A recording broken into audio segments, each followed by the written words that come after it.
नमस्कार दोस्तों, स्वागत है आप सभी का। आज इस वीडियो में हम साउथ कोरिया में हुए ग्वांजू मैसेकर को कवर करेंगे, जो कि साउथ कोरिया के इतिहास में एक बहुत बड़ा ब्लॉट है और इसी के चलते अभी इस महिला को नोबेल प्राइज़ भी मिला है। इसी के ऊपर इन्होंने कुछ बुक्स लिखी, रिसर्च करी और खुल के इन पे बात करी, तो लिटरेचर पे अभी इन्हें नोबेल प्राइज़ इसके ऊपर मिला है। इनका जो नोबेल प्राइज़ है, इनका और क्या क्या कंट्रीब्यूशन है, उसको मैंने अच्छे से अलग वीडियो में कवर किया है, उसको ज़रूर देखिएगा। उसका लिंक आपको डिस्क्रिप्शन बॉक्स में मिल जाएगा। अभी हम बात करेंगे ग्वांजू मैसेकर के बारे में। तो देखिए, अक्टूबर 1979 को क्या होता है कि साउथ कोरिया में जो उनके प्रेसिडेंट होते हैं पाक चुंग ही, उन्हें उन्हीं के जो स्पाई चीफ था उसके द्वारा असैसिनेट कर दिया जाता है, यानी मार दिया जाता है पाक चुंग ही। इसके बाद साउथ कोरिया में मार्शल लॉ लग जाता है, आर्मी का रूल आ जाता है। अब मिलिट्री जो है वो पूरे देश में अलग अलग हिस्सों में अपने फोर्सेस को भेज देती है। यहाँ पे एक सिटी आती है ग्वांजू। यहाँ के जो स्टूडेंट्स और जो ऑर्डिनरी सिटीजन्स थे, उन्होंने इस मिलिट्री रूल के खिलाफ प्रोटेस्ट करना शुरू किया।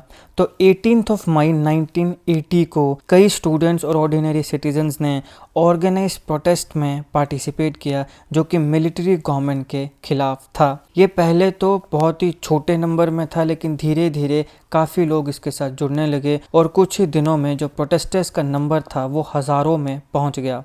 तो अब इसके रिस्पॉन्स में जो जनरल था चुन दू हान, ये है चुन दू हान जो उस समय आर्मी जनरल था, इसने 2 बटालियंस भेजे एयरबोर्न ब्रिगेड टैंक्स और हेलीकॉप्टर्स के साथ इस पूरे प्रोटेस्ट को दबाने के लिए। इस पूरे प्रोटेस्ट को दबाया गया और यहाँ पे काफ़ी लोगों की मृत्यु भी हुई। ये जो मिलिट्री ऑपरेशन था, इसको कोड नेम दिया गया splendid holiday. The splendid holiday ये कोड नेम था इस मिलिट्री ऑपरेशन का, जहाँ पे ग्वांजू में जो प्रोटेस्टर्स थे, जो ऑर्डिनरी सिटीजन्स और स्टूडेंट्स थे, जो मिलिट्री गवर्नमेंट के खिलाफ प्रोटेस्ट कर रहे थे, उन्हें दबाने के लिए ये ऑपरेशन चला। नाम रखा गया द स्प्लेंडेड हॉलीडे। अभी यहाँ पे हंड्रेड्स ऑफ जो सिविलियंस थे उनकी मृत्यु हुई और हज़ारों की संख्या में लोगों को इंजरीज भी हुई। ग्वांजू जो है ये कोरियन हिस्ट्री का ब्लडीएस्ट इंस्टेंस है, जहाँ पे गवर्नमेंट ने जो प्रोटेस्टर्स थे उन्हें रिप्रेस किया और इतना गंदे तरीके से रिप्रेशन किया कि कितने लोगों की मृत्यु हो गई, कितने इंजर हो गए। कोरियन सोसाइटी के बीच में ये जो ग्वांजूस का 18 मई का डेमोक्रेटिक अपराइजिंग थी, ये फॉरबिडन रही। अब यहाँ पे इतना डर था मिलिट्री जनता का या मिलिट्री गवर्नमेंट का कि कोई भी व्यक्ति ओपनली और फ्रीली ग्वांजू अपराइजिंग के ऊपर बात ही नहीं कर सकता था। देखो, पावर का जो नशा है ना, ये व्यक्ति को पागल बना देता है।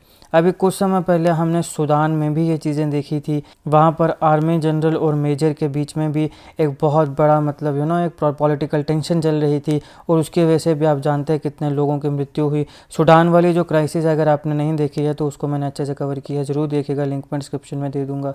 तो ये बोलते ना, सत्ता का जो नशा है, इस नशे में जब कोई अंधा हो जाता है तो उसको फिर कुछ नहीं दिखता, उसको फिर जनता जुनता कुछ नहीं दिखती। जनता के भाड़ में, कोई मरता है मरने दो, हमें पावर चाहिए। ये है सत्ता और पावर का नशा, बहुत ही गंदा नशा है। अब यहाँ पे ग्वांजू का जो इंसिडेंट हुआ, इससे रिलेटेड कोई बुक भी नहीं छपने दी गई।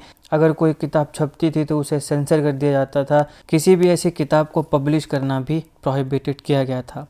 हालांकि यहाँ पे बहुत से पॉलिटिकल डिसेंडेंट्स थे और उनके जो एक्टिविस्ट थे, उन्होंने एक जो ग्वांजू की स्पिरिट है उसे डेवलप किया और उसे इनहेरिट किया, जिन्हें भी प्रोसिक्यूट किया गया था। एक बहुत ही ज़बरदस्त आई विटनेस अकाउंट है ग्वांजू अपराइजिंग के ऊपर। ये है Gwangju diary beyond the death beyond the darkness of as.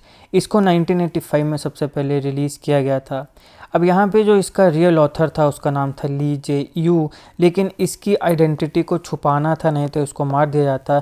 तो फिर इसे एक फेमस राइटर हांग सोक योंग, इसके नाम पे पब्लिश किया गया था। बाद में जो पब्लिशर थे जिन्होंने ग्वांजू डायरी को पब्लिश किया था, उन्हें इम्प्रिजन किया गया, उनको जेल में डाला गया और जो हांग जिसके नाम पे ये किताब छपी थी उसको भी इन्वेस्टिगेट किया गया था। अब ये जो बुक है ये इटसेल्फ 1988 तक बैन रही। उसके बाद जब चुन जो मिलिट्री जनरल था, उसने जब 1988 में फाइनली स्टेप डाउन किया, तब जाके इसके ऊपर बैन हटा था। अब ये बैन थी, लेकिन इसके बावजूद भी हज़ारों की संख्या में क्वांजू डायरीज़ की जो इलीगल कॉपीज़ थी उसे सीक्रेटली डिस्ट्रीब्यूट किया गया कोरिया में और पूरी दुनिया के बाकी हिस्सों में। जब चुन की डिक्टेटरशिप थी तो साउथ कोरिया भी डिक्टेटरशिप के अंडर रहा है। और उसके बाद 1988 में जब ये स्टेप डाउन हो गया तो उसके बाद से अभी तक तो मिलियंस की संख्या में, 1 मिलियन से ज़्यादा अप्रॉक्सीमेटली ये किताब जो है ये सोल्ड हो चुकी है।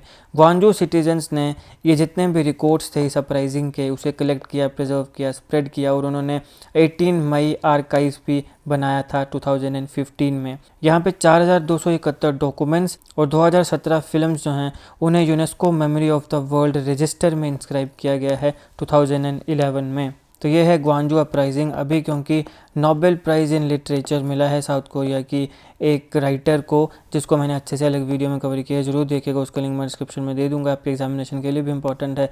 तो ये ग्वांजू अपराइजिंग काफ़ी खबरों में थी, तो इसलिए मैंने यहाँ पे इसी टॉपिक को कवर किया है। आई होप आपको वीडियो अच्छी लगी। अगर आपको अच्छी लगे तो लाइक करेगा, शेयर करेगा। बाकी जो भी वीडियोज़ मैंने बताई उनका लिंक आपको डिस्क्रिप्शन में मिल जाएगा। Politics, economy, GK, geography, science, environment, ecology की तमाम वीडियोज़ के लिए अब हमारी प्लेलिस्ट को जरूर चेक करिएगा। आप किसी भी एग्जाम की तैयारी कर रहे हो, हमारी प्लेलिस्ट और करंट अफेयर की बाकी वीडियोज़ को देख के आपको काफ़ी हेल्प मिलने वाली है। इसे समय निकाल के हमारे चैनल को जरूर चेक करिएगा। जीके, करंट अफेयर और जीके टिक्स की ऐसी वीडियोज़ के लिए हमारे चैनल को सब्सक्राइब करिएगा, बेल आइकन को जरूर दबा दीजिएगा ताकि किसी भी वीडियो की नोटिफिकेशन आपसे मिस ना हो। आपका बहुत बहुत धन्यवाद।